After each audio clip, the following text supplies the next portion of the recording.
ओम नमः शिवाय। हर हर महादेव। आप सभी पर भोलेनाथ और माता पार्वती की कृपा बनी रहे। इसी मंगल कामना के साथ तथा अनंत फलदायी सावन मास की शुभ कामनाओं के साथ आइए सुनते हैं श्रावण महात्म्य कथा का 14वां अध्याय। इस अध्याय में ईश्वर ने नागपंचमी व्रत के महात्म्य का वर्णन किया है। ईश्वर सनत कुमार संवाद में ईश्वर ने कहा, हे महामुने, श्रावण मास में जो व्रत करने योग्य है, अब वो मैं तुम्हें बताऊंगा। आप उसे ध्यान से सुनिए।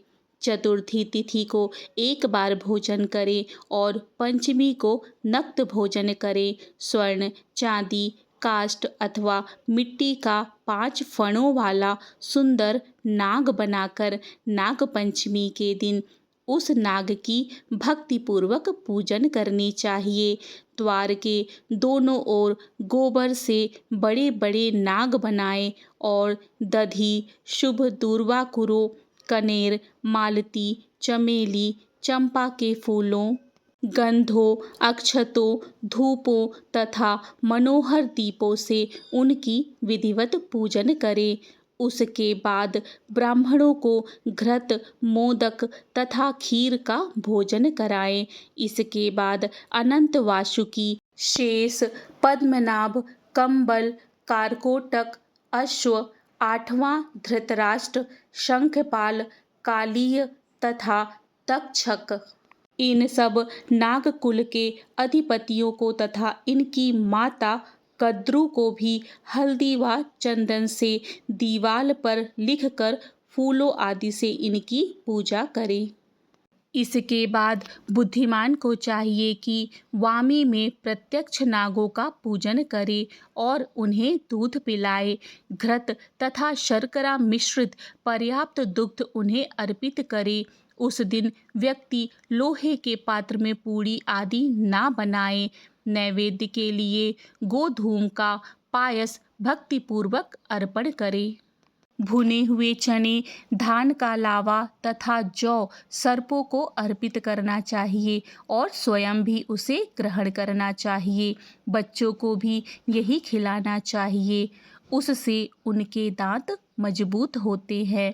सांप की बाम्बी के पास श्रृंगार युक्त स्त्रियों को गायन तथा वादन करना चाहिए और इस दिन को उत्सव की तरह मनाना चाहिए।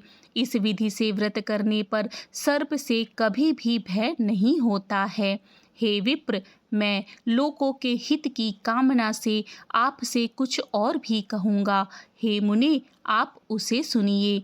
हे वत्स, नाग के द्वारा डसा गया मनुष्य मरने के बाद अधोगति को प्राप्त होता है और अधोगति में पहुंचकर वह तामसी सर्प होता है। इसकी निवृत्ति के लिए पूर्वोक्त विधि से एक भुक्त आदि समस्त कृत्य करे और ब्राह्मणों से नाग निर्माण तथा पूजा आदि आदर पूर्वक कराएं। इस प्रकार 12 मासों में प्रत्येक मास में शुक्ल पक्ष की पंचमी तिथि को इस व्रत का अनुष्ठान करें और वर्ष के पूरा होने पर नागों के निमित्त ब्राह्मणों तथा सन्यासियों को भोजन कराएं। किसी पुराण ज्ञाता ब्राह्मण को रत्न जटित सुवर्णमय नाग और सभी उपस्कारों से युक्त तथा बछड़े सहित गौ प्रदान करें। दान के समय सर्वव्यापी, सर्वगामी, सब कुछ प्रदान करने वाले अनंत नारायण का स्मरण करते हुए यह कहना चाहिए, हे गोविंद, मेरे कुल में अगर कोई व्यक्ति सर्प दंश से अधोगति को प्राप्त हुए हैं, वे मेरे द्वारा किए गए व्रत तथा दान से मुक्त हो जाएं।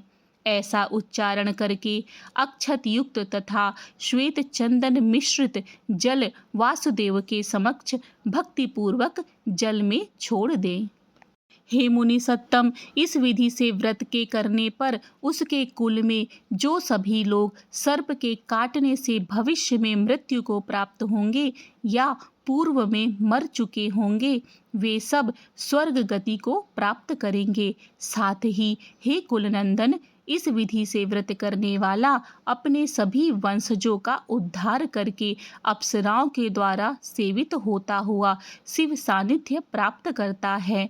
जो मनुष्य वित्त साठ्य से रहित होता है वही इस व्रत का संपूर्ण फल प्राप्त करता है। जो लोग शुक्ल पक्ष की सभी पंचमी तिथियों में नक्त व्रत करके भक्ति संपन्न होकर पुष्प आदि उपहारों से सौभाग्यशाली नागों का पूजन करते हैं, उनके घरों में मणियों तथा किरणों से विभूषित अंगों वाले सर्प उन्हें अभय देने वाले होते हैं और उनके ऊपर प्रसन्न रहते हैं। जो ब्राह्मण ग्रहदान का प्रतिग्रह करते हैं वे भी घोर यातना भोग कर अंत में सर्प योनि को प्राप्त होते हैं। हे मुनि सत्तम, जो कोई भी मनुष्य नाग हत्या के कारण इस लोक में मृत संतान वाले अथवा पुत्रहीन होते हैं और जो कोई मनुष्य स्त्रियों के प्रति अर्पण्य के कारण सर्प योनि में आ जाते हैं, कुछ लोग धरोहर रखकर उसे स्वयं ग्रहण कर लेते हैं अथवा मिथ्या भाषण के कारण सर्प होते हैं अथवा अन्य कारणों से भी जो मनुष्य सर्प योनि में जाते हैं, उन सभी के प्रायश्चित के लिए यह उत्तम उपाय कहा गया है। यदि कोई भी मनुष्य वित्त साठ्य से रहित होकर नागपंचमी का व्रत करता है, इस कथा में वित्त साठ्य शब्द आया है। इसका मतलब है धन के लेन देन में धोखाधड़ी या फिर छल कपट। तो उसके कल्याण के लिए सभी नागों के अधिपति शेषनाग तथा वासुकी हाथ जोड़कर प्रभु श्री हरि तथा सदाशिव से प्रार्थना करते हैं तथा शेष और वासुकी की प्रार्थना से प्रसन्न हुए परमेश्वर भगवान शिव तथा विष्णु उस व्यक्ति के सभी मनोरथ पूर्ण कर देते हैं। वह नागलोक में अनेक प्रकार के विपुल सुखों का उपभोग करके बाद में उत्तम वैकुंठ अथवा कैलाश में जाकर तथा विष्णु का गण बनकर परम सुख प्राप्त करता है। हे वत्स, मैंने आपसे नागों के इस पंचमी व्रत का वर्णन कर दिया। इसके बाद अब आप कौन सा व्रत सुनना चाहते हैं उसे बताइए। इस प्रकार श्री स्कंद पुराण के अंतर्गत ईश्वर सनत कुमार संवाद में श्रावण मास महात्म्य में नागपंचमी व्रत कथन नामक 14वां अध्याय पूर्ण हुआ। हे प्रभु, हे भोलेनाथ, आपकी इस कथा को कहने में मुझसे कोई गलती हुई है, मेरे शब्दों में कोई त्रुटि है तो उसके लिए मैं क्षमा प्रार्थी हूँ। आप सभी को यदि आज की कथा पसंद आई है तो कमेंट बॉक्स पर हर हर महादेव का जयकारा अवश्य लगाएं और मेरे वीडियो को लाइक, सब्सक्राइब और शेयर जरूर करें। मिलते हैं श्रावण महात्म्य कथा के 15वें अध्याय में। हर हर महादेव। जय भोलेनाथ। जय श्री कृष्ण। राधे राधे।